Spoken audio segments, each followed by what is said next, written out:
Hello everyone and welcome to Deeksha NEET Campus YouTube channel. This is a brand new YouTube channel. We already have one new other YouTube channel. If you have not yet subscribed to this channel, this is exclusively for all the NEET students who are aspiring to be a doctor in future. So don't forget to subscribe to our channel if you are watching this channel for the first time, or you are just watching the video but not yet subscribed to it, right? So here today I am going to discuss about the NEET question paper 2024, and all of you those who want to become a doctor are already aware that there was a lot of controversy surrounding this paper.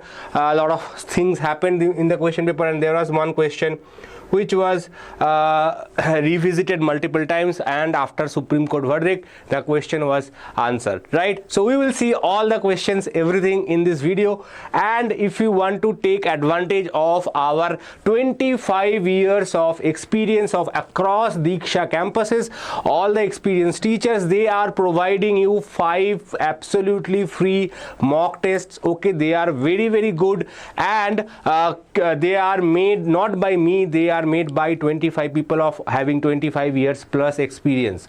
Okay, and here you will get all the 5 free mock tests by signing up for the link given in the description. So don't wait, sign up today and get all the 5 free mock tests, along with you will get detailed answer key and video solutions as well. Okay, there is no hidden cost. Only thing that you have to do, you have to register yourself through the link given in the description. Now let's start with the question paper today. A wheel of bullock cart is rolling on a level road as shown in the figure below. If its linear speed is v in the direction as shown, which one of the following option is correct? P and Q are any highest and lowest point on the wheel respectively. So what is the speed on the P and Q? Now it is a rolling motion. Okay, it is not a rotational motion, it's a rolling motion. So the wheel cart is rolling like this, right? And rolling motion, we know that the point which is on the touch with the ground has 0 velocity, right? So velocity of the point having touch with the ground is 0, and the point which is at the highest most point, it is moving with the highest velocity, and that velocity is twice the average velocity. Okay, you have to remember these 2 points. In rolling motion, the point which is in contact with the surface is basically has 0 velocity, and this end is accelerating and the other half is decelerating. Okay, so it is starting with 2v, slowly it is going becoming 0, and it is starting from 0 and slowly reaching the point 2v. So this is how the rolling motion works. So point P moves faster than point Q. Okay, both the points P and Q move with the equal speed. The point P has 0 speed, point P moves slower than point Q. So the correct answer is option A, point P moves faster than point Q. Obviously easy question to answer. Point Q has 0 speed. Even if you don't know exact point value of velocity in P, you can still answer this question by only knowing that because it is on the touch with the ground, that means that point will have a 0 velocity. It is not having the same velocity. Okay, that is the only thing that you have to remember. Now next question, let's move on. Match the list 1 with list 2. So here we have a matching question. N2 equals to 3 to 2, N2 equals to 4 to 2, N2 equals to 5 to 2, and N2 is equal to 6 to 2. So all the final jumping. So basically what is this question about? This is question about hydrogen spectrum, obviously. So we know that there are a lot of different energy levels. Okay, N equals to 1, 2, 3, 4, 5, and here we have up to 6, and the electrons are jumping from all different levels, and it is jumping to level 2 only. Okay, so this is a Balmer series. Okay, all the electrons are jumping to the second series, means it's a Balmer series. Okay, now you have to identify which what is the wavelength of the corresponding light. Now you have to remember that the energy gap basically proportional to, so if the electron jumps from 6 to 2, the energy gap will be highest, when it is coming from 5 to 2, energy gap will be the second highest, 4 to 2 will be third highest, and 3 to 2 will be the smallest. So 3, 4, 5, 6, and ending point is 2, 2, 2, 2. So this is a Balmer series, right? So all the electrons are jumping from higher to lower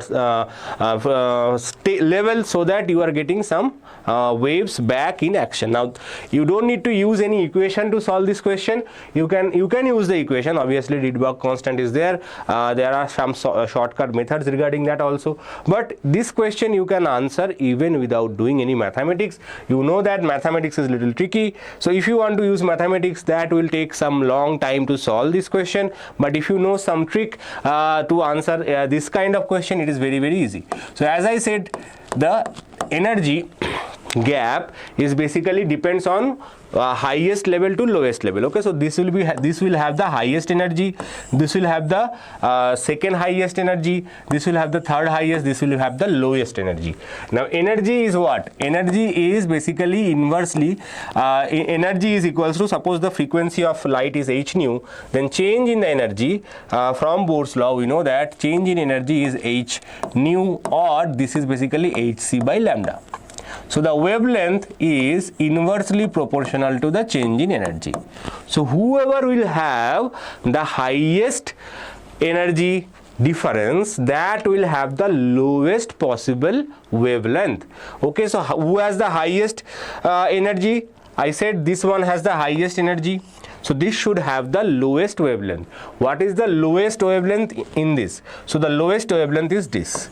Okay, so D is matching with 1. Now if you see all the matchings of D, you will see that D is matching with 1 in only one case. So you can check the other one as well, but obviously as you have found one matching, one correct matching, you can say that answer 1 is correct. If you want to check the other matching as well, so this is the second highest energy difference. So second highest energy difference means it will be second lowest, so it will be having 334. This one will have obviously 486, and this one will have 656. So A is matching with 3. So A is matching with 3. Okay, B is matching with 4, and C is matching with 2, and D is matching with 1. So check the matching: A3, B4, C2, and D1. Okay, so even without doing any mathematics, only by having the knowledge that wavelength is inversely proportional to energy, you can answer this question. Also you can think that frequency is directly proportional to energy. So you also remember this one as well. It will help you to so this might help you in the upcoming NEET exam.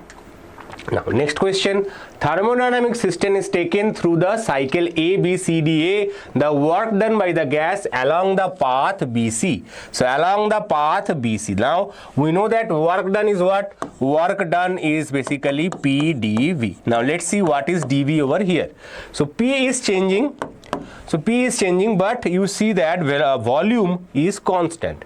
Okay, volume axis, this is volume axis, so this is volume. So volume is constant. If volume is constant, then work done is obviously 0. It's an isochoric process, right? Isochoric process means volume is constant. If volume constant, then work done will be 0. No question asked. The terminal voltage in the battery whose EMF is 10 volt and internal resistance 1 ohm when the connected through an external resistance of 4 ohm as shown in the figure is. So here we have a 10 volt battery, 1 ohm resistance, and entire thing is connected through this 4 ohm resistance. So what is the total resistance? Total resistance is external plus internal 5 ohm. So what is the current? Current is EMF divided by total resistance, that is 10 by 5, that is 2 ampere. So what is the terminal voltage? Terminal voltage is epsilon minus I into R. So epsilon is 10, I is 2, and R is 1. So 8 volt is the terminal voltage. As easy as that. You can solve it without doing this mathematics. You can solve it in your mind also if you have trained your mind properly. Okay, but yes, easy question. Next question, an ideal transformer, the turns ratio is NP by NS equals to half the ratio of VS by VP. So we know that NP by NS equals to VP by VS. Okay, that is equals to 1 by 2. NP by NS is given, so VP by VS is calculated. So VS by VP will be opposite of that, so it will be 2:1. So 2:1, option A 1 is correct. Now next question, a light ray enters through a right angle. So far we have solved most of the questions were easy. This is slightly tricky question. Let's see. A light ray enters through a right angled prism. So right angled prism, this is not an isosceles prism, okay, this angle is right angle prism, means this angle is 90 degrees, okay, and incident angle is 30 degree. This angle say R1, this angle say R2, and if you see that the ray of light is passing, grazing the medium between two, right? So the prism parallel to the base BC and emerges along the face AC. So it is emerging along the face AC, the refractive index of the prism. So this is very interesting question. This question not involved angle of minimum deviation, it is only involving a concept of refraction only. Okay, so don't get confused. This angle is 90 degrees, right? So this angle is 90 degrees. This is a total internal reflection, critical angle, right? So this is a critical angle. R2 is a critical angle. So if R2 is critical angle, we know that refractive index is basically given by sine 1 by sine R2, right? 1 by sine R2 or sine R2 equals to 1 by mu. So this one we know. Now from the prism we know that R1 plus R2, from the concept of prism, if you remember, if you add the internal angles, angle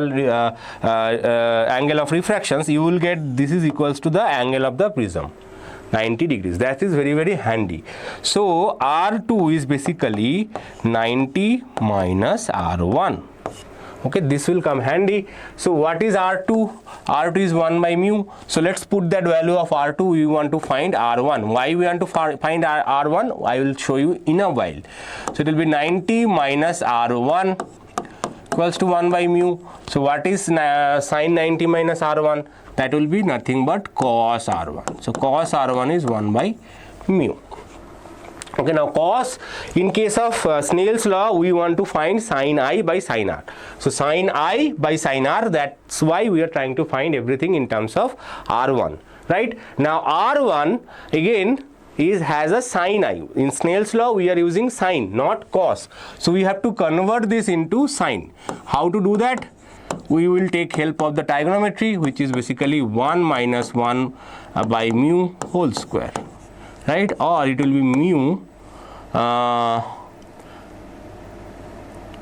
square minus 1 by mu square square root, or you can say this is nothing but just a second.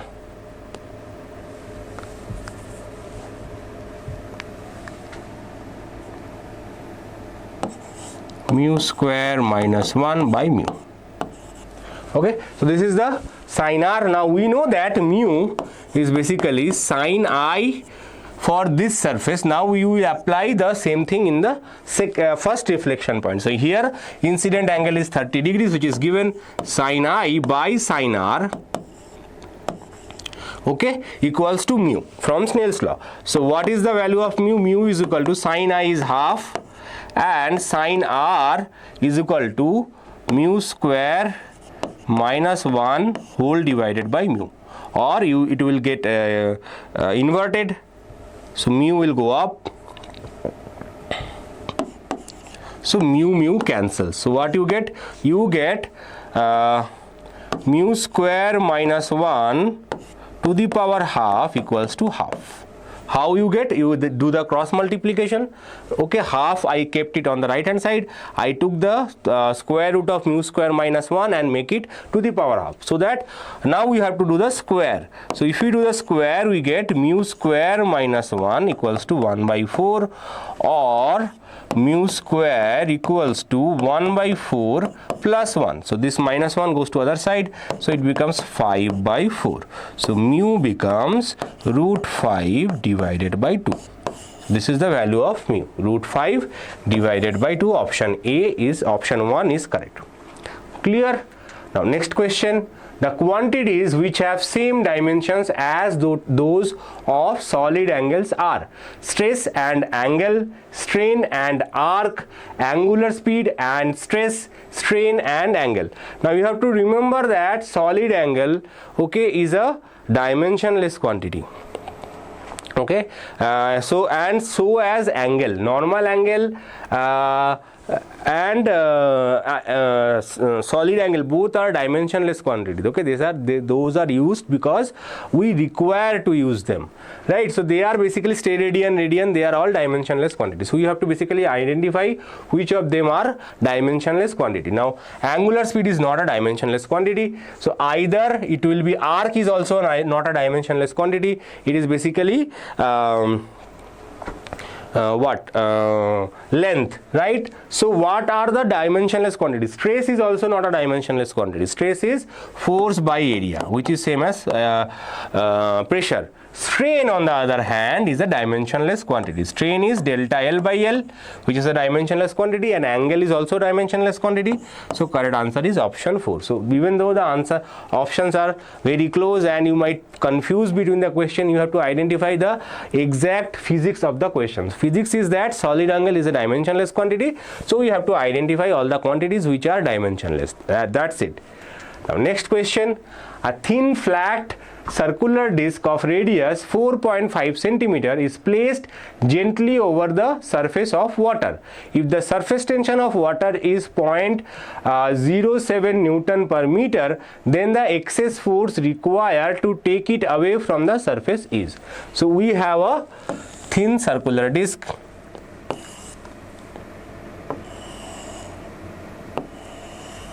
of radius 4.5 centimeter. So radius is 4.5 centimeter. Okay, placed gently over the surface of the water. Surface tension of water is 0.07 Newton per meter. Okay, 4.5 centimeter means 4.5 into 10 to the power of minus 2 meter. Now what will be the excess force in this case? So the excess force will be say F will be equals to nothing but surface tension into the perimeter, that is 2 pi r. As simple as that, right? So we have to put the value. Surface tension is given 0.07. Now remember, surface tension always acts along the length. Okay, it does not depend on area, it only depends on the length. So higher the length, higher will be surface tension, right? So and only one surface is in contact, so only this surface area will be counted, this perimeter will be counted only once. If it is somewhere in between, then both sides should have been counted, right? Now 2 pi and r we have calculated 4.5 into 10 to the power of minus 2, right? So this is the force. Now what? Now just put the values and calculate the answer. Okay, so let's see. 7 by 100. I'm just doing it you can calculate. Pi is 22 by 7, so that's this 7 can be cancelled, and we have 4.5 into 10 to the power of minus 2. Okay, so what is the answer now? Let's see. 4.5 into 2 is 9 into 22 is 190, 180, 198. So it will be 198 times 10 to the power of minus 4.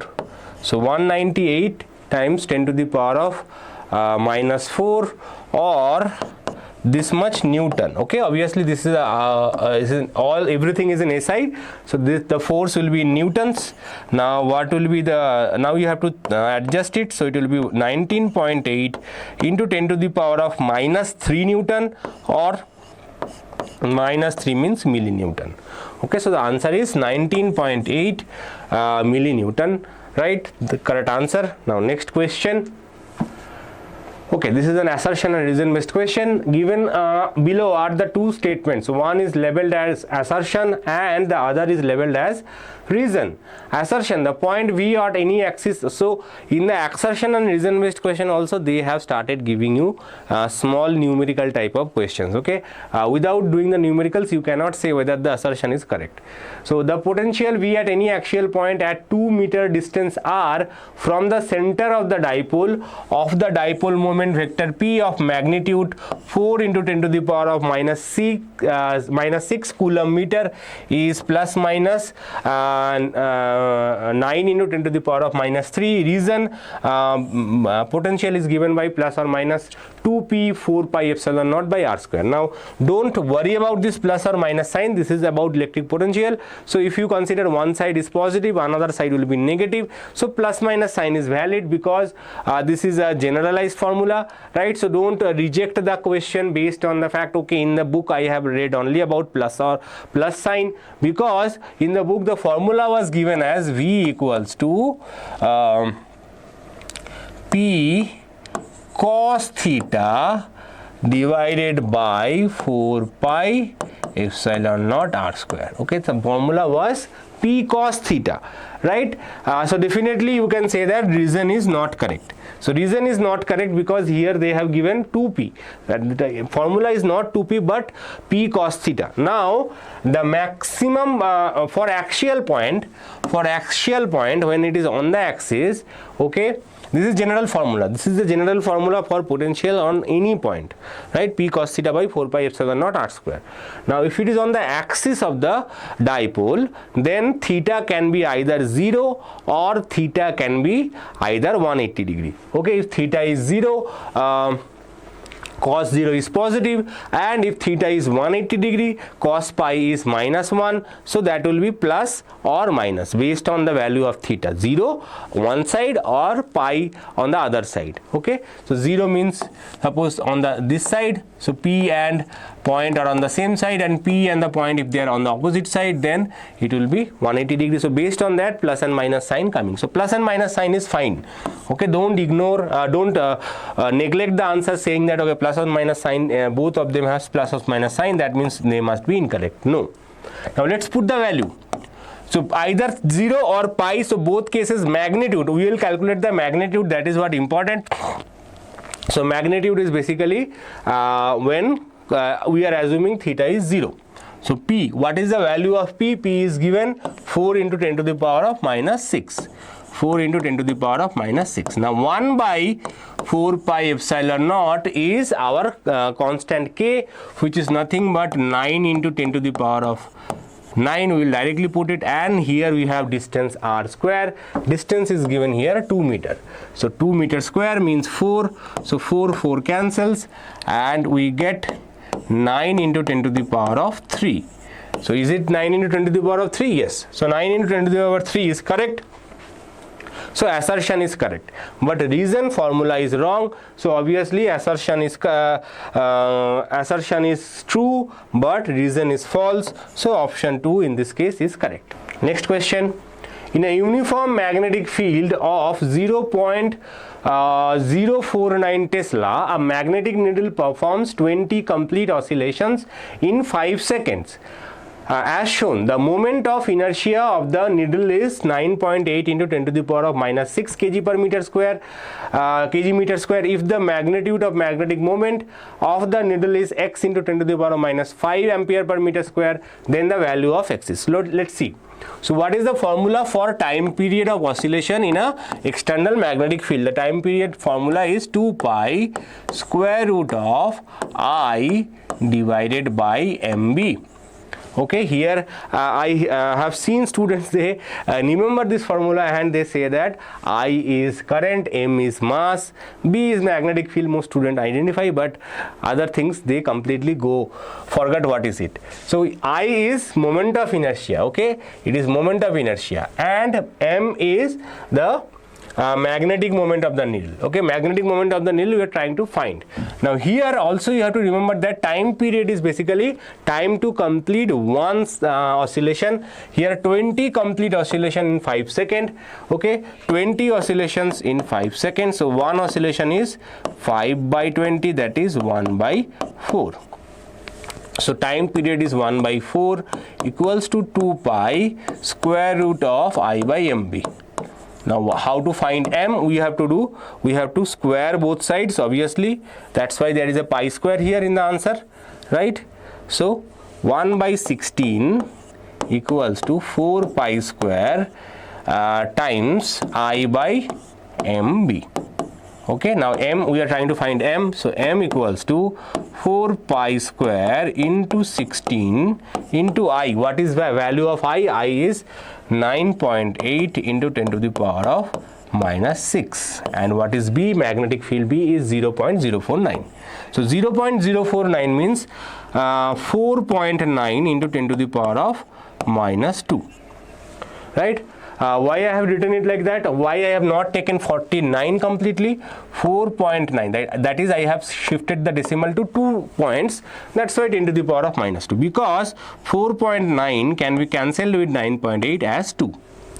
Okay, so 4 into 2 is 8, 8 into 16 is 80 plus 128. So 128 pi square into 10 to the power of minus 4. Right, now here it is given as 10 to the power of minus 5. So x into 10 to the power of minus 5. So you have to convert this into 10 to the power of minus 5. So it will be 1280 pi square into 10 to the power of minus 5. Now you get your answer. This is the value of x. Right, so 1280 pi square. So correct answer is option 3. Okay, by the way, if you are wondering, we are solving Q1 set.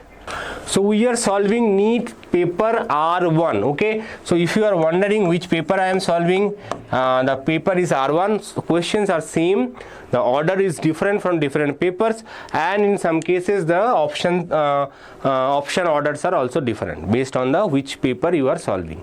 Okay, but questions, if you take up any other paper, the paper questions will be same. The order of the options might be different. Okay, the order of the questions might be different. Now next, the monochromatic source in Young's double slit experiment is replaced by white light. Then there will be a central dark fringe surrounded by few colored fringes. There will be a central bright white fringe surrounded by few colored fringes. So if you are using white color basically consists of 7 different colors.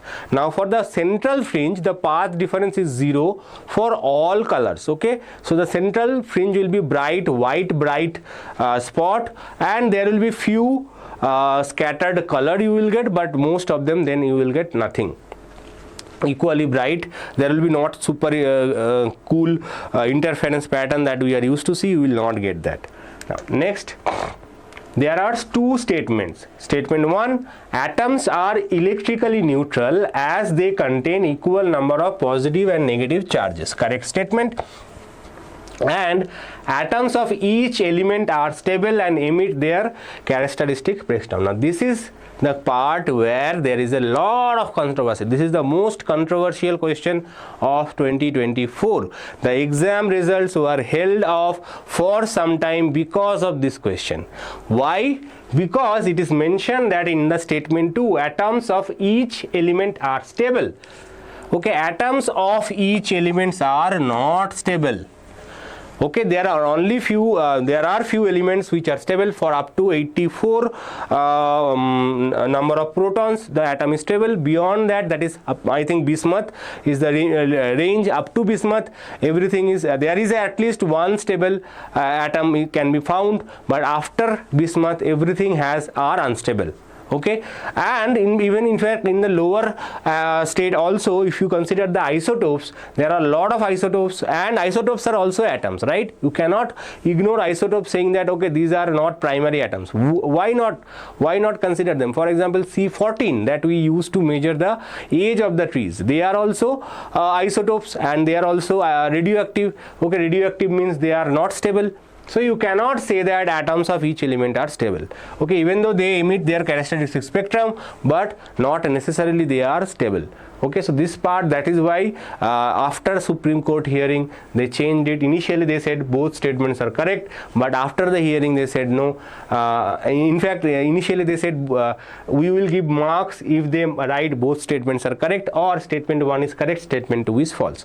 Then after the ruling they said only one answer can be correct, and then they said only statement 1 is correct but statement 2 is incorrect. So here option 2 is correct in this answer. Okay, so we have to understand that all atoms of all elements are not stable. Okay, so even a simple question like this can create a lot of controversy. Now next question, the maximum elongation of a steel wire of 1 meter length if the elastic limit of the steel and its Young's modulus respectively are 8 is equal to 10 to the power of 8 Newton per meter square and 2 into 10 to the power of 11 Newton per meter square. So what is Y? So Young's modulus is force per unit area divided by delta L by L. Right? Now here this is in the elastic limit, this maximum possible value of f by a can be the elastic limit, that is 10 to the power of 8. So in the elastic limit the maximum value it can have is this, right? And delta L by L, this value is equals to the Young's modulus, that is equals to 2 into 10 to the power of 11. Now we are trying to find the delta L. L is given here 1 meter, so L is 1 meter, so they will eventually, we don't need to care about it. So delta L will be equals to 8 into 10 to the power of 8 divided by 2 into 10 to the power of 11. Okay, cross multiplication, this is 1, so 1 delta L divided by 1 is anyway delta L, so just cross multiply, this will come here, this will go here, so 2 4 8, and you get 4 into 10 to the power of minus 3, that is 4 millimeter. Okay, so 4 millimeter is the answer. Next question, consider the following statements A and B, identify the correct answer. For a solar cell, the IV characteristics lies in the 4th quadrant of the given graph. In a reverse biased PN junction diode, the current measured in microampere and it is due to majority charge carrier. Microampere is correct, majority charge carrier is not correct. In reverse bias, obviously the minority charge carrier flows, and in case of solar cell you have to know that the graph is like this. This is obviously out of the NCERT question. It was part of the syllabus in the past, but it is currently in the deleted portion, but it is part of the NEET syllabus, so you have to study it. Okay, so be careful. So A is correct but B is incorrect, so in this question option 4 is correct. Okay, next, a particle moving with uniform speed in a circular path. So particle moving in a uniform speed in a circular path.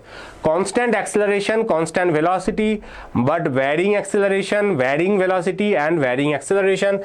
So varying velocity and varying acceleration. Uniform speed means magnitude of the velocity is constant, magnitude of acceleration is constant, but you have to remember that at each and every point the velocity direction is changing.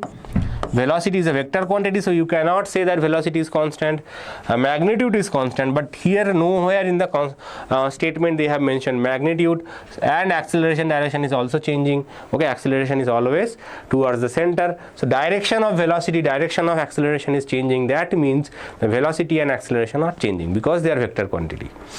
Next question, if c is the velocity of light in free space, the correct statement about photon among the following. The energy of photon is E is equal to h nu. Yes, correct. The velocity of photon is c. Yes, photon travels with the speed of light. Correct. The momentum of photon is h nu by c. Momentum is basically energy divided by speed. for a photon, okay, photon for a photon, it is E by C. This is also correct. Okay, in a photon electron collision, both total energy and momentum are conserved. Yes, both total energy will conserve anyway, and total momentum will also conserve. Momentum is always conserved, so this is also correct.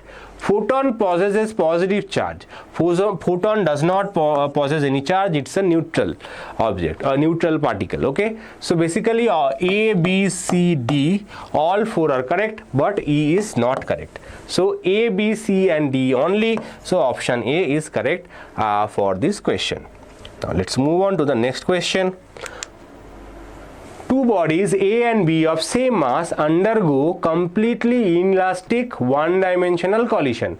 The body A moves with a velocity v1 while body B is at rest before collision. The velocity of the system after collision is v2. The ratio of v1 and v2 is. So first we have to understand that there are two objects, mass, both object has mass, same mass, okay, object A and we have a object B. Both has same mass. This object was moving with a velocity v1, okay, and after collision, after they collided, the entire system now combined, so the mass is now 2m and it is moving with a velocity v2. Okay, initially, and this object was at rest, right? Now what is the initial momentum of the system? Initial momentum of the system is clear, mv1. What is the final momentum of the system? Final momentum of the system is 2mv2, right? Now conservation of momentum, we can say that this must be equal. Very simple question. So m cancels, so we get v1 by v2 equals to 2. What was the question? v1 is to v2, so v1 is to v2 is 2 is to 1. So option is 2 is to 1, option 1. Next question.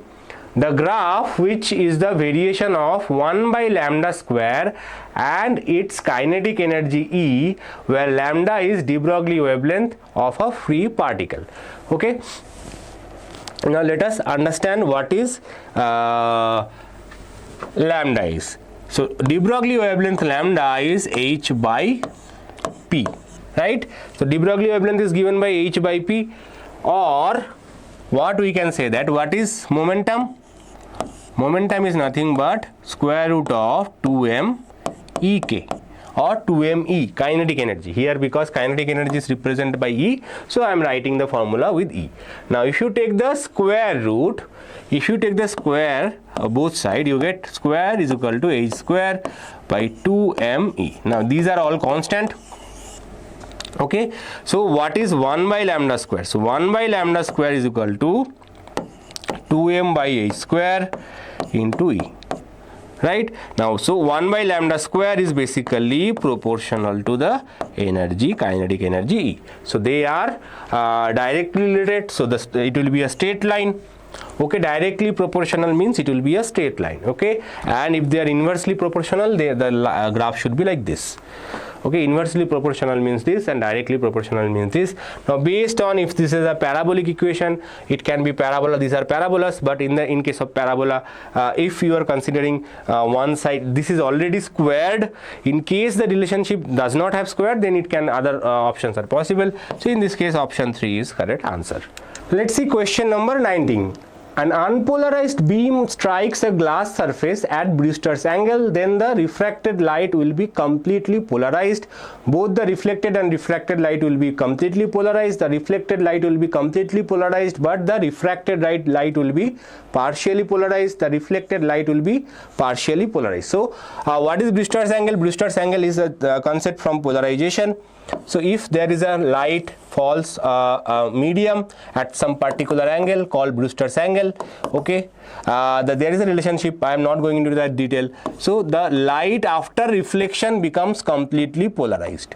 Okay, the light which is coming is unpolarized, but after reflection that is completely polarized. Now if the incident light is unpolarized and this light is completely polarized, then the refracted light which enters to this medium, obviously it has to have been partially polarized. It's not completely polarized, but because we have have taken a polarized component out of it, so that means it's a partially polarized, it is not completely polarized. So answer is the reflected light will be completely polarized and the refracted light will be partially polarized. So option C, option 3 is the correct answer for this question.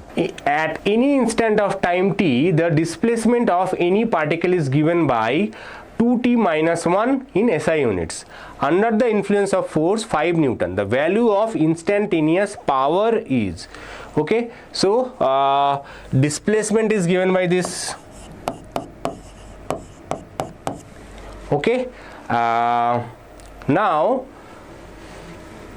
what is power? Power is force into velocity. So basically you have to find the velocity. So how to find velocity? Velocity is nothing but dx by dt, that is 2 over here, okay. The force is 5 Newton, velocity is 2, so instantaneous power is 10 watt in SI unit, okay. Next question, a tightly wound 100 turns coil of radius 10 centimeter carries a current 7 ampere. The magnitude of the magnetic field at the center of the coil is, take permeability of free space as 4 pi into 10 to the power of minus 7 SI units, okay. Tightly wound 100 turns of coil, okay, and you are trying to find the magnetic magnitude of the magnetic field at the center.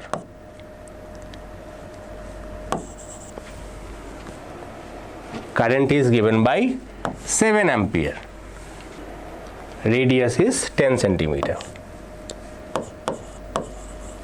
So formula for calculating magnetic field is mu naught by 2 I divided by R, right. This is the formula for magnetic field at the center of a coil, and because it has n number of turns, it will be Ni.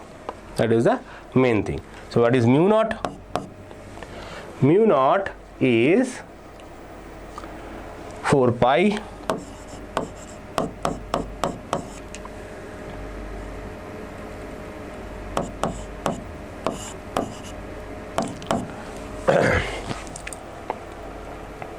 current is 7 ampere, n is 100 divided by R is 10 centimeter. 10 centimeter means 10 to the power of minus 2. Now here we will use the old value of pi, that is 22 by 7, okay. So here we have 2 into 22 by 7 into 10 to the power of minus 7 into 100, or it will be 10 only, 10, and there will be one more 100, so it will be 10 to the power of 3, okay, 10 to the power of 3 into 7. Now 7 cancels, so you get 44 into 10 to the power of minus 4, or 4.4 millitesla, okay, 4.4 millitesla. Option 2 is correct. Next question, the moment of, now you should not confuse the coil with a solenoid. In case of solenoid, it was mu naught Ni, number of turns per unit length. For a very infinitely long solenoid, that is the formula, but for a coil, formula is different, okay. Just for a reminder, now the moment of inertia of a thin rod about an axis passing through its midpoint and perpendicular to the rod is 2400 gram centimeter square. The length of the 400 gram rod is nearly. So here we have thin rod. So here this is the axis. So basically we know that everything depends on the axis, how you choose the axis, right. If you choose the axis like this, if it is along the axial of the rod, there will be some different moment of inertia. If the rod is chosen like this, the moment of inertia will be different, and the unit, everything is given in SI unit, CGS unit, so don't need to convert, okay. So moment of inertia I is given by 2400, and mass length is, mass is given 400 grams. So what is the length of the rod? So moment of inertia of a thin rod with respect to center of the axis is given by 1 by 12 ml square, right? If it is a thick rod, about the center axis, it is half mr square, but for a thin rod with respect to the central axis is 1 by 12 ml square. L is length, m is mass, and I is given 2400. Now you don't need to convert the units because answer is given in centimeter. Mass 1 by 12, mass is 400, right? And L square. So we have to find the value of length, right? Obviously we can cancel some of them. 600, no, not 600, just 6, 0 0 cancels. 4 6 are 24. So L square is equals to 6 into 12, that is so L is equal to 6 root 2. Okay, 6 root 2, which is equals to 6 into 1.4, that is 8 point something, 8.5. Okay, so correct answer is 4. So as I said, always try to answer in terms of approximation. Approximation is very good. Okay, I think it will be 8.4 over here, but if you take 1414 exact value of root 2, you will get slightly more, which is 8.5. Now, next question. A bob is wheeled on a horizontal plane by means of a string with an initial speed of omega rpm. So you are rotating a bob with help of a string. Okay, so basically like you did in the in your childhood, right? So it is rotating with an angular speed of omega. Okay, initial speed of omega. The tension in the string is T. So the tension is T. So the tension should be equals to the centripetal force. Centripetal force is mv square by r, or in terms of omega it is m omega square r, right? So m omega square r. Okay, r is the length of the string. Okay, if the speed becomes 2 omega while keeping the same radius, the tension in the string becomes. Now if you keep the if you make the speed 2 omega, then what will be the tension? New tension will be T dash will be m 2 omega whole square into r, keeping the same radius. So it will be 4m omega square r, that is tension will be 4t. So tension will be 4 times the initial tension. So correct answer is 4t. Next question, match list 1 with list 2. Very easy question. Diamagnetic. What is a diamagnetic substance? In case of diamagnetic substance, we know that the susceptibility is less than 0, but it is greater than equals to -1. So diamagnetic is matching with 2. Okay, next is ferromagnetic. For ferromagnetic, the susceptibility is very high, so B is matching with 3. And paramagnetic, for paramagnetic it is positive but a small number, so obviously 4 is matching for paramagnetic. And non-magnetic is susceptibility is 0, so non-magnetic is 1. Okay, so let's see the matching. A is 2, A is 2, B is 3, C is 4, and D is 1. So option 4 is correct match. Next question. In the following circuit, the equivalent capacitance between terminal A and terminal B. So what is the equivalent capacitance? What is similarity with this circuit? This is basically a Wheatstone circuit in terms of capacitance, right? So in the Wheatstone bridge, what we have achieved that if they are in balance condition, that means this by this equals to this by this. So basically they are in balanced condition. So we can simply ignore whatever is there in the center, right? So this capacitance we will not consider. Similarly, in case of resistance, we do not consider this resistance. So this is basically ignored, right? Now if we ignore this, what we will get? We will get two 2f's in series. Now if two 2Fs are in series, then what is the equivalent capacitance? In series means two equal capacitors in series, so the equivalent capacitance will be 2 by 2, that is 1 microfarad, and again here we have another 2, so it will be also 1 microfarad. Now they are in parallel, so in case of parallel they will be added, so total will be 2 microfarad, so answer will be 2 microfarad. Okay. Next question, a horizontal force 10 Newton is applied to a block A as shown in the figure. The mass of block A and block B are 2 kg and 3 kg respectively. The block slide over a frictionless surface. The force exerted by the block block A on the block B. So what is the force exerted on A on B?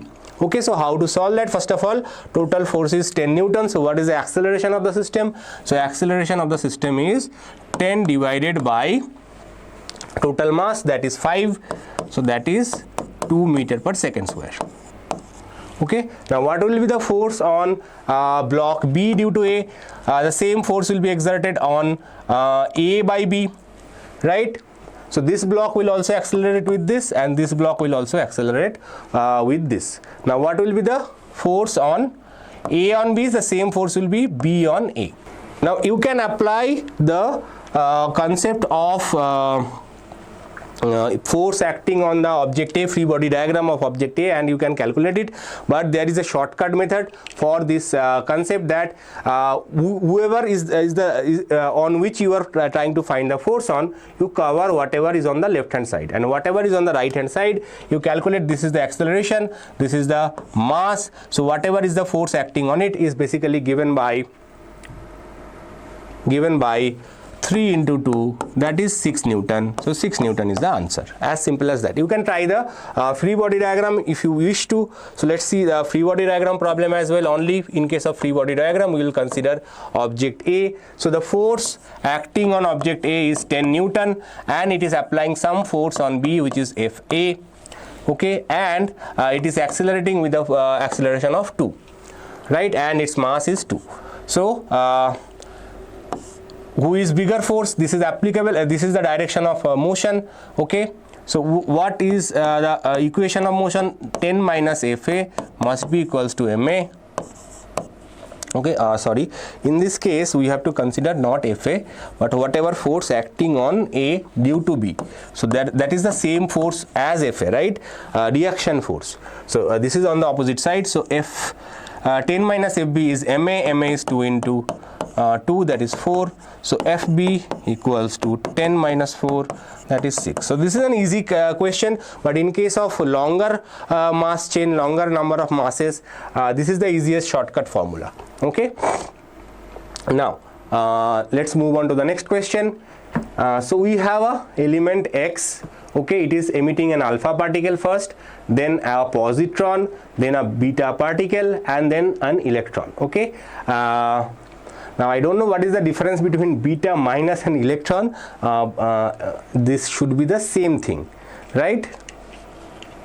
Now this is all the equations are nuclear reactions. Okay, so everything is happening from the nucleus. So first it is emitting a alpha particle. Alpha particle means what? Alpha particle means helium 2-4, right? So the mass number will decrease by 4 and the proton number will decrease by 2. So it will be 80. It will be 80 and it will be 286.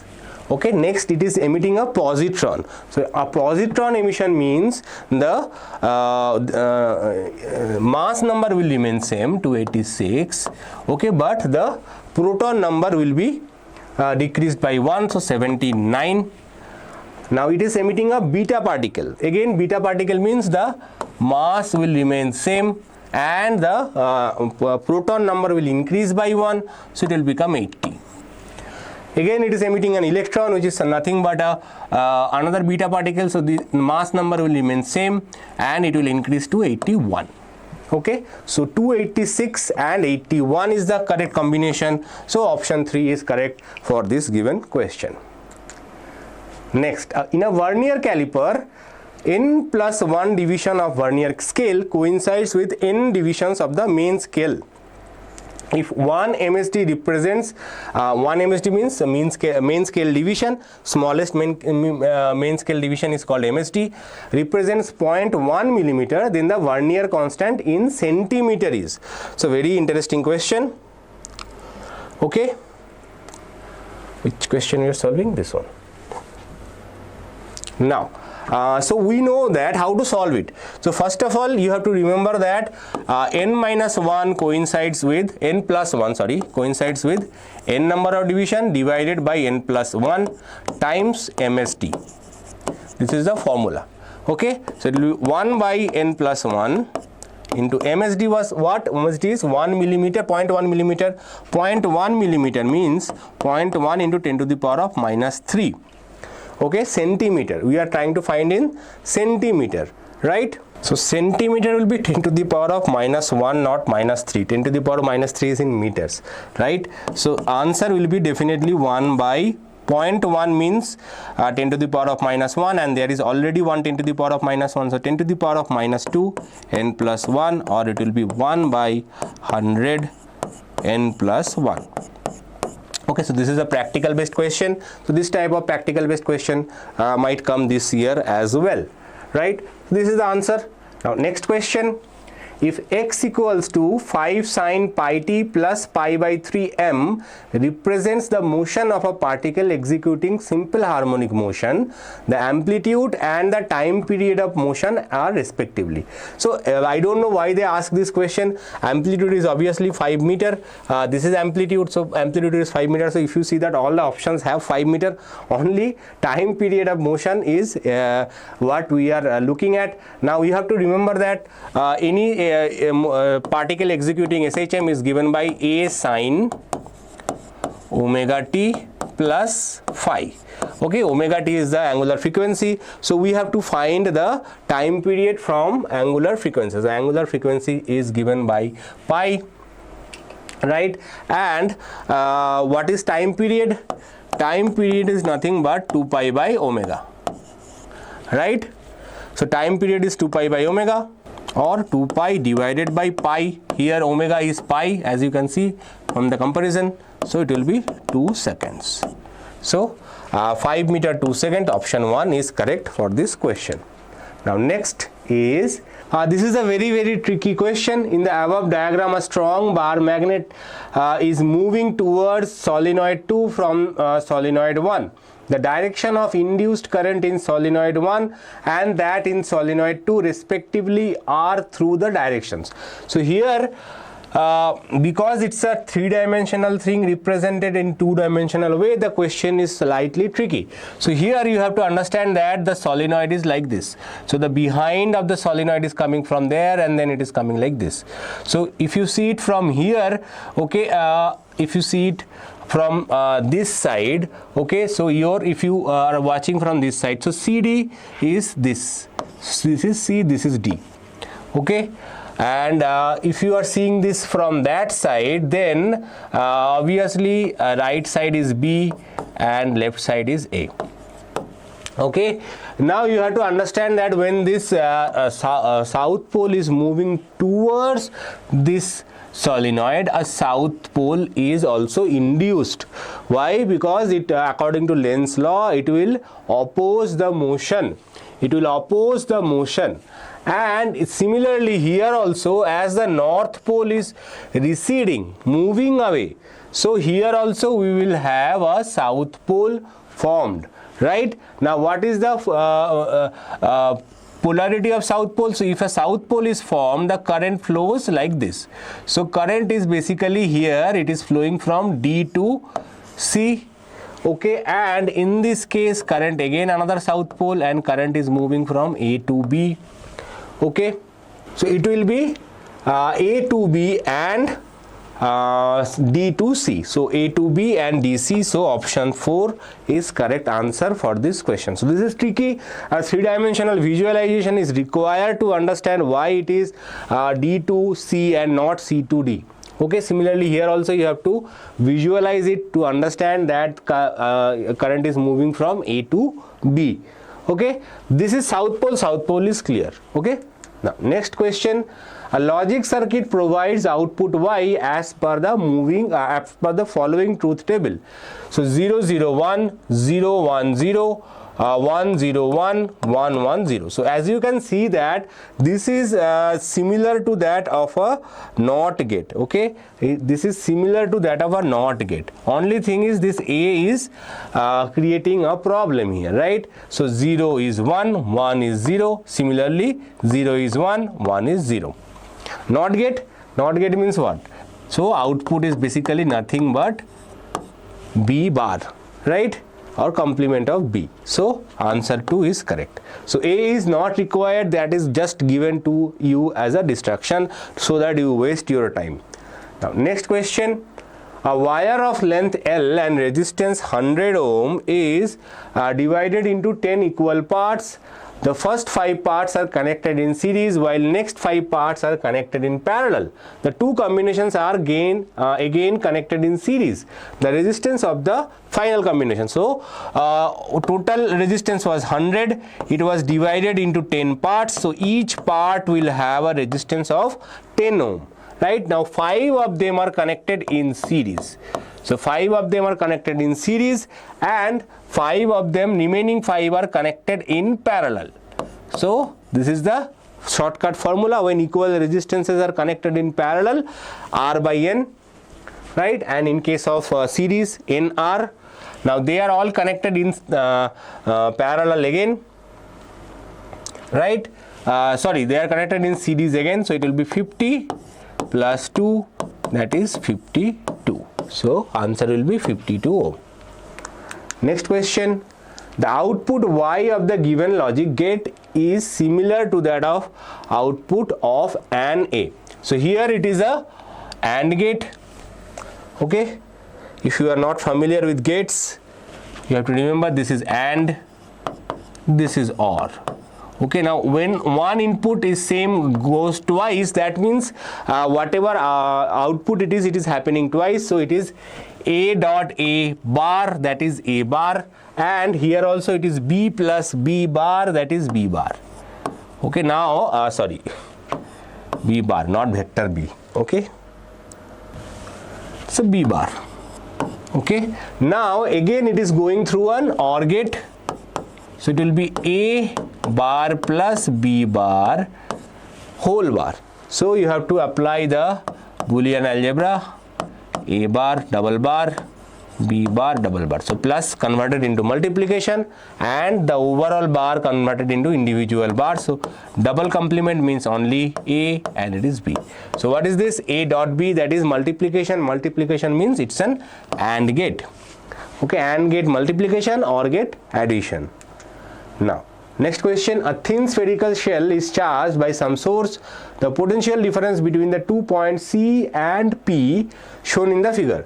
So potential difference between C and P. So this is a charged thin spherical shell and you are only asked to find the potential difference. Now potential difference is constant inside the surface, inside the sphere up to the surface. So potential difference between C and P, potential difference will be 0 because potential is constant, so same value is there, so answer is 0. Next question.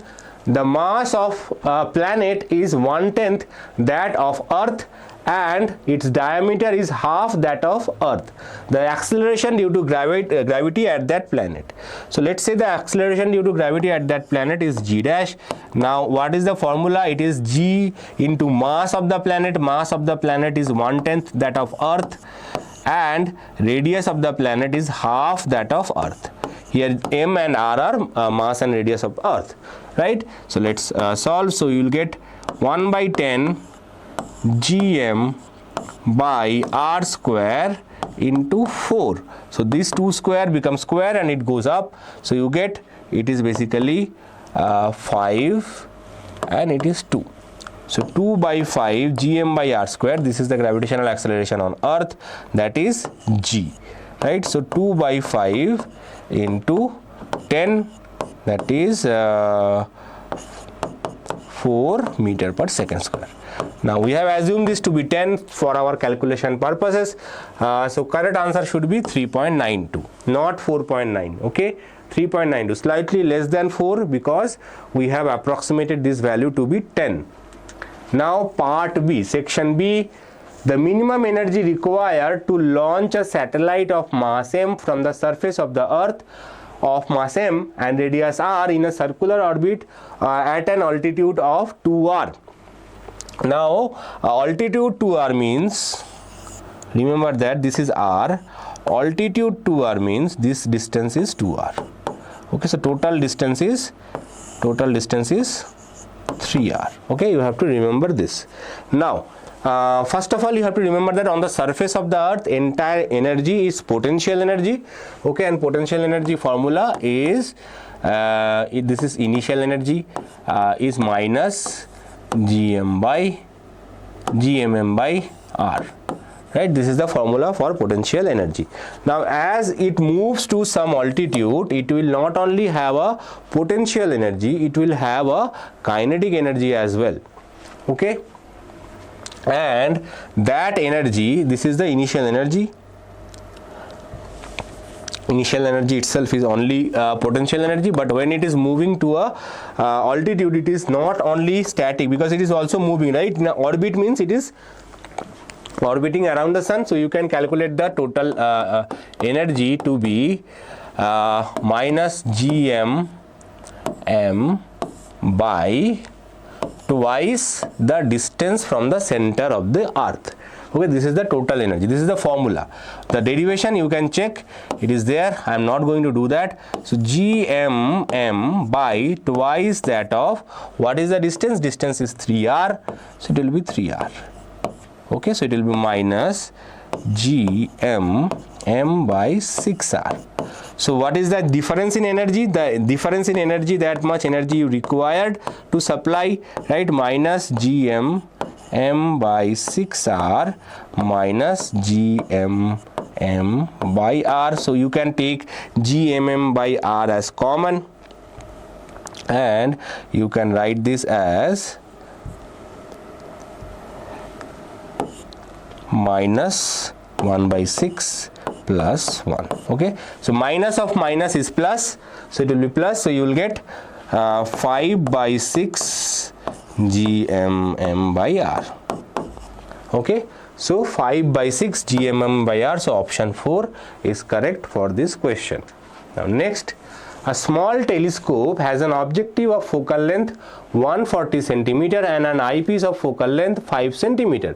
The magnifying power of the telescope. So magnifying power of the telescope is objective focal length divided by eyepiece focal length, that is 140 divided by 5.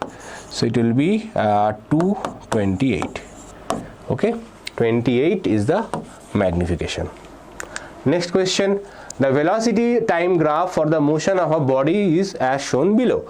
The acceleration time graph of the graph that best suits the motion. So as you can see that initially it was not moving, velocity was 0. So initially all the graphs have velocity 0, does not matter.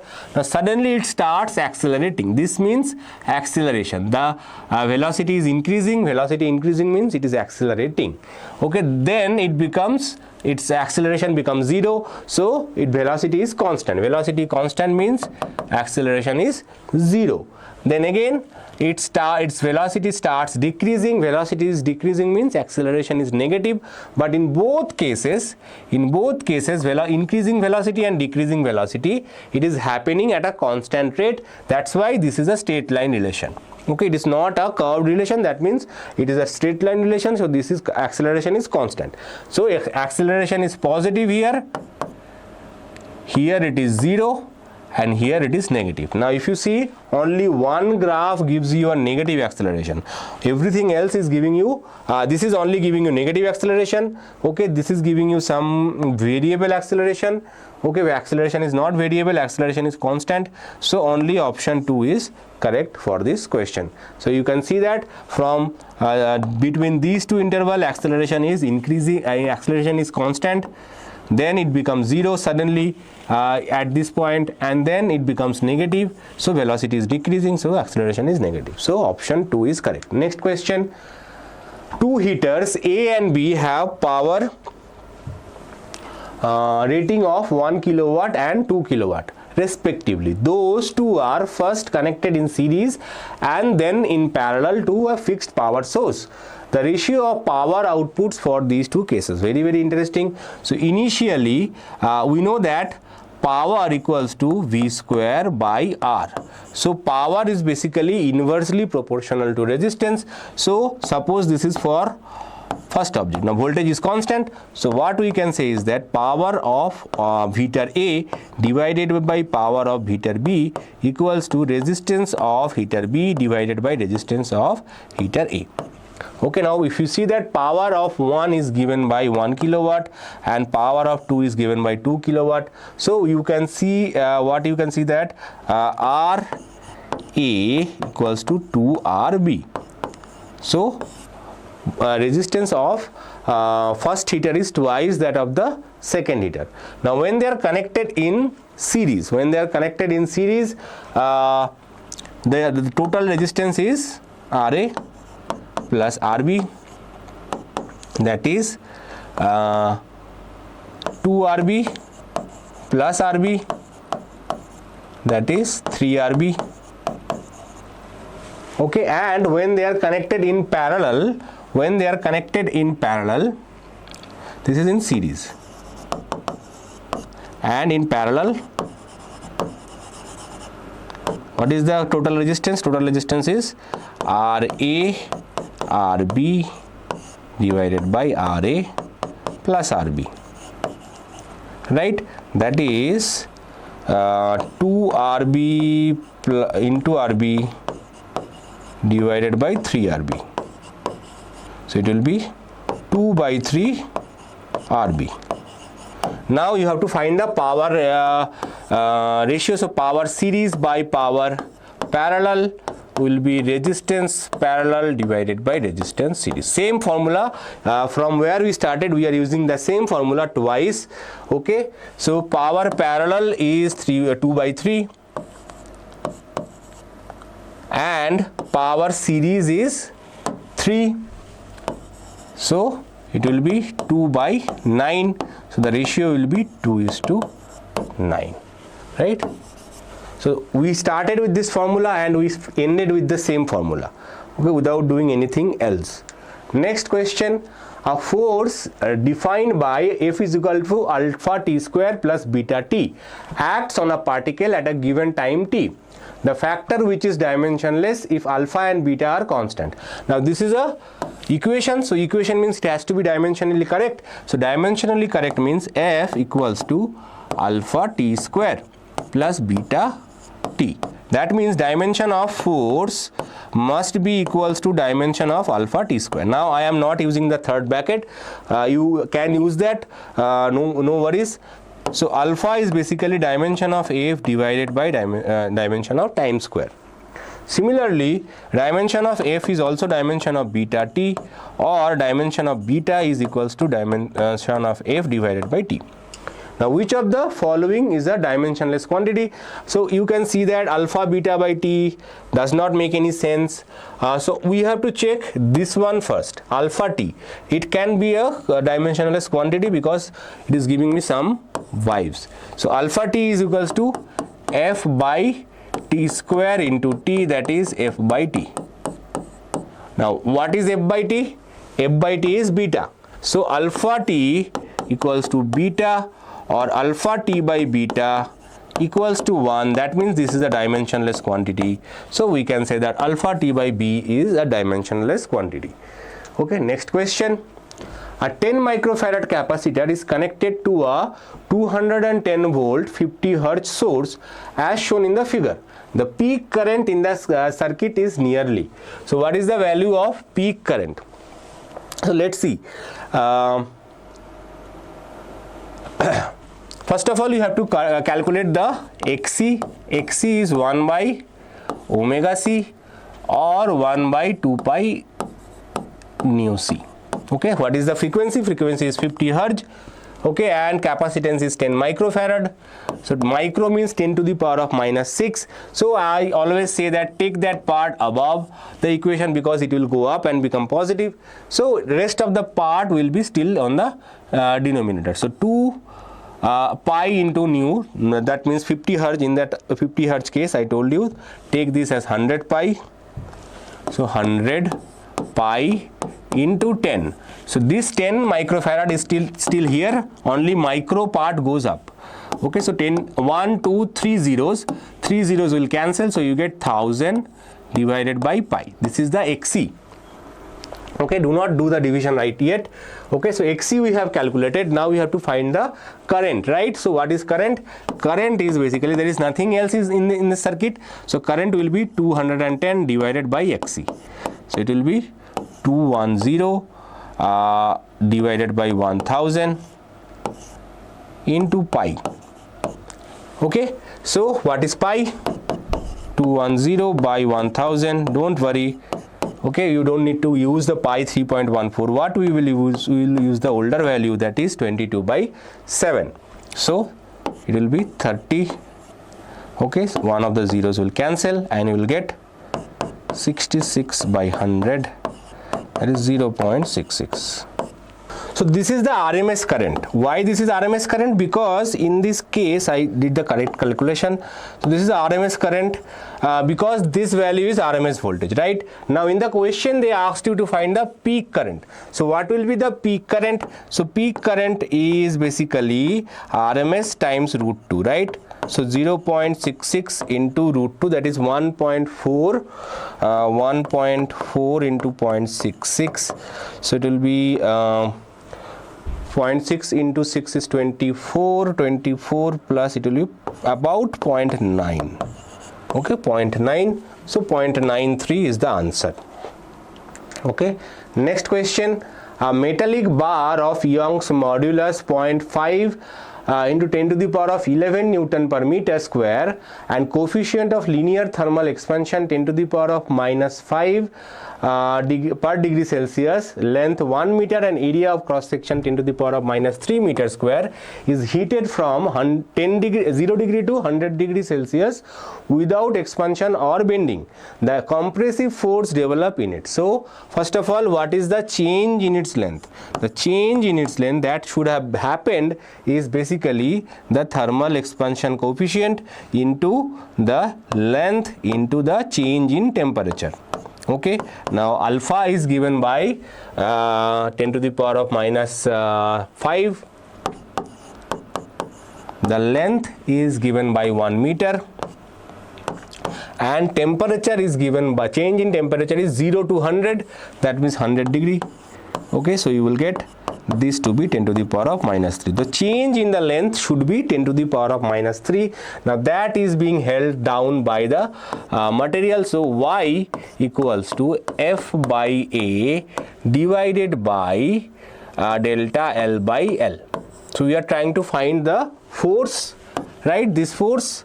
So Y into delta L by L equals to F by A, or F equals to YA delta L by L. Now L is 1 meter, so I am not writing L is equal to 1 meter here. So what is Y? Y is given by 0.5 into 10 to the power of 11. What is area? Area of cross section is 10 to the power of minus 3. And we have calculated delta L is also 10 to the power of minus 3. So what is the value? We get 0.5 into 10 to the power of 6. Now if you see all the options, we have to reduce this to 10 to the power of minus 5. 10 to the power of 5. 11 minus 6 is 5. Right, so we have to change the 10 to the power to 10 to the power of 3. So if we do it 10 to the power of 3, that means we have to multiply by 100. So 0.5 into 100 is 50. So 50 into 10 to the power of 3 Newton. So 50 into 10 to the power 3 Newton means option 1 is correct. Next question. A parallel plate capacitor is charged by connecting it into a battery through a resistor. So parallel plate capacitor is charged by a battery through a resistor. There is a resistance also. Okay.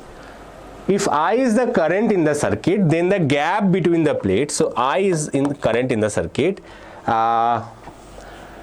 then in the gap between the plates, what's happening, we have to understand. Displacement current of the magnitude equal to I flows in the same direction as I. So yes, displacement current of the same magnitude I will be inside the plate and it will flow in the direction of I. That's why this current suddenly disappears over this edge but suddenly reappears, because inside the capacitor plate displacement current is flowing. So this is the correct answer. You can check the other options as well. Displacement current of magnitude equal to I flows in the direction opposite to that of I. Displacement current of magnitude greater than I, no, there is no current. So obviously these are all wrong statement. Now next, choose the correct circuit which can achieve the bridge balance. Now if you see, there are 4 Wheatstone bridge and there is a diode connected to it. Okay, there is a diode connected to it. Now I can't find any difference between this diagram and this diagram. Okay, this diagram, okay, the battery is inverted. Okay, sorry. So now let's see how can we achieve balance. Now to achieve balance, first of all you have to check whether P by Q is equals to R by S or not. So as you can see, 10 by 15 is not equals to 10 by 5, right? 10 by 15 is not equals to 10 by 5. This side it is less than 1 and this side it is 2. So what you have to do, you have to increase this value to achieve some what should I say, you have to change this value so that it gains a condition of balance, right? Now first of all, what should be the condition? The condition should be the diode must be conducting. If the diode is not conducting, then you cannot have any balanced condition, balanced Wheatstone bridge, right? Secondly, because the diode has a dynamic resistance, if you can adjust the current such that the dynamic resistance is such a way, it can give you a balanced condition. If the diode is not conducting at all, in the reverse bias you need a very high value to make the diode conducting. So obviously the diode should be forward bias, so this is the forward bias condition. Okay, and because of the dynamic resistance of the diode, there is a possibility that by changing the dynamic resistance of the diode suitably, you can make the bridge balanced. So option 4 should be the correct answer for this question. Next, a sheet is placed on a horizontal surface in front of a strong magnetic pole. A force is needed to hold the sheet if it is magnetic. So you are holding a sheet, okay, and you are holding in front of a very strong magnet. Okay, so if this is a very strong magnet, then definitely if the magnetic sheet is also a magnet, then they will try to attract or repel. So to hold that sheet, you have to apply some force, right? So option A is correct. Hold the sheet if it is non-magnetic. If it is not magnetic, then it will not experience any force, so no force is required. Move the sheet away from the pole with the uniform velocity if it is conducting.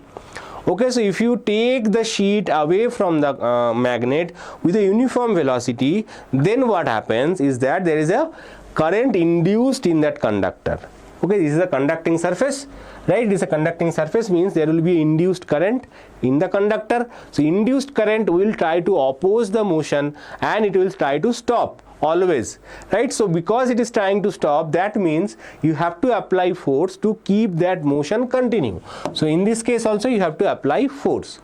Move the sheet away from the pole with the uniform velocity if it is both non-conducting and non-polar. Non-conducting, non-polar, there will be no induced current, so you don't need to apply any force. So only A and C, okay, A and C only is the answer for this question. Little tricky question, long question, but overall question paper was easy but slightly lengthier. Now let's see this question.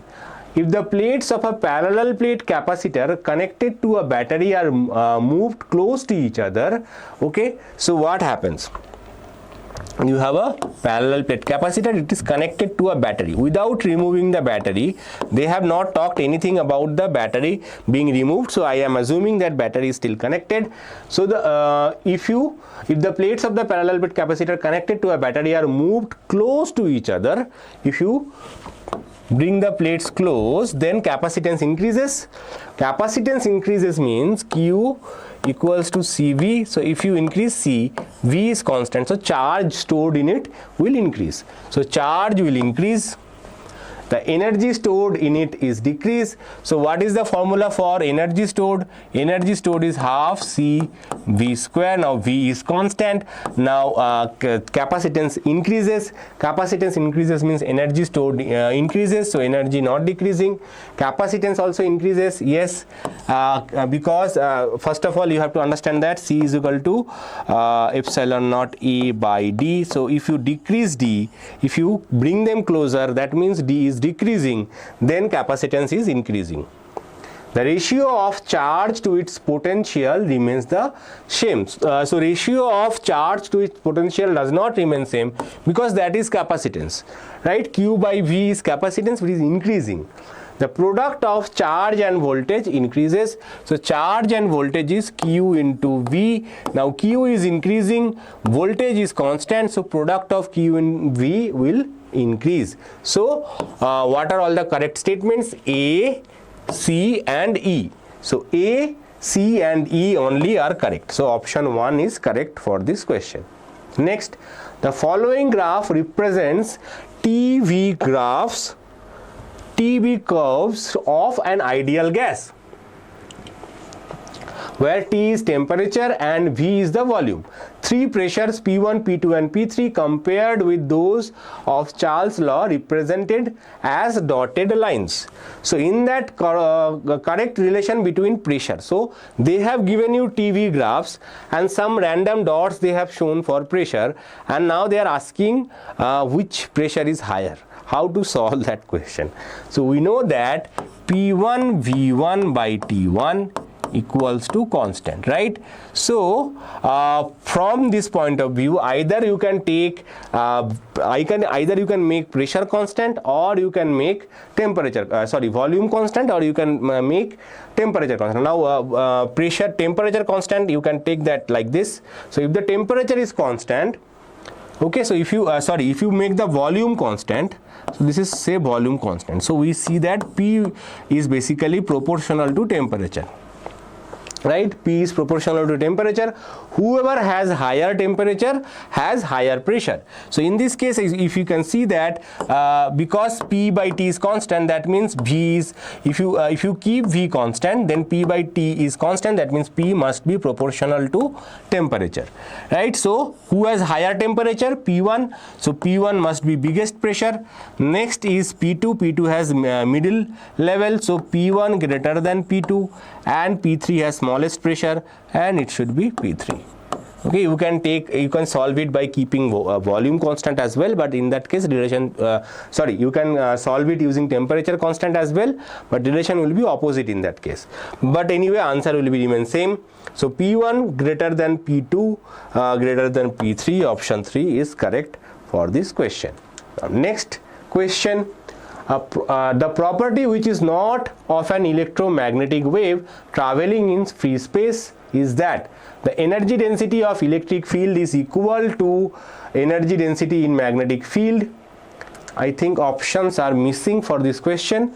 Anyway, let's see. The energy density in electric field is equal to energy density in magnetic field. So energy densities are equal. So energy density in electric field is equal to energy density in magnetic field. They travel with the equal speed is also constant. This is also correct. They originate from charges moving with the uniform speed.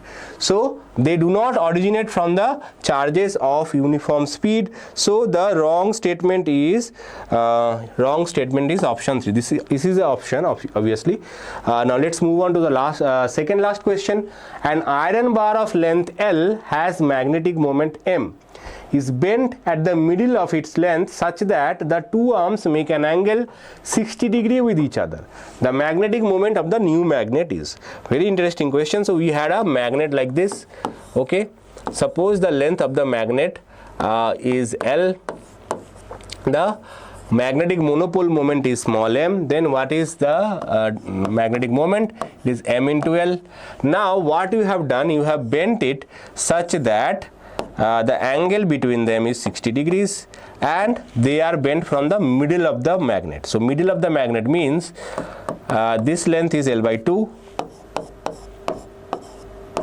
and this is also L by 2, right? Now this is suppose north pole, this is south pole, north pole. What is the distance between these two points? If you can find this distance, then you can use the formula that magnetic monopole moment times distance is the magnetic moment. Now magnetic monopole moment remain constant, right? Now what? How to find this distance? Now if you see that this is a 60-degree angle and these two sides are equal, that means it's an equilateral triangle. Equilateral triangle means this side will also be L by 2. So this side L by 2 means what is the magnetic moment? Magnetic moment, new magnetic moment is m into L by 2, which is capital M divided by 2. So it will be capital M divided by 2. So you have to understand that this is a equilateral triangle, and because it is an equilateral triangle, this side should be equals to other two sides, and that is why this is very easy question if you know how to solve it. Now next question, last question. If the mass of the bob in a simple pendulum is increased to thrice its original mass and its length is made half its original length, then the new time period of the oscillation is x by 2 times its original time period. Then the value of x is. Very interesting question. Now you have to remember that the time period of a simple pendulum does not depend on the mass of the bob. Okay, formula for time period is basically square root of 2 pi square root of L by G. Okay, now G is constant here. Place is not changing, so G is constant. So what we have done, we have length is halved, right? So length is halved means the new time period T dash is basically 2 pi square root of L by 2 by G. So it will be 1 by root 2 into old time period, that is T, right? This half will come out of the square root, so 1 by root 2 into T. Now here you have to answer that they have told you this is x by 2. So x by 2 means you have to multiply. How can you make this x by 2? To make it x by 2, you have to do it root 2 by 2, right? Root 2 by 2 into T. So what is the value of x now? The value of x is root 2. Okay, so it will be root 2 times x, value of x is root 2. So I hope you enjoyed this session. I will be back with more future PYPs in future. Also there will be other subjects, teachers are also doing their PYPs. So I will see you in future videos. Till then, bye.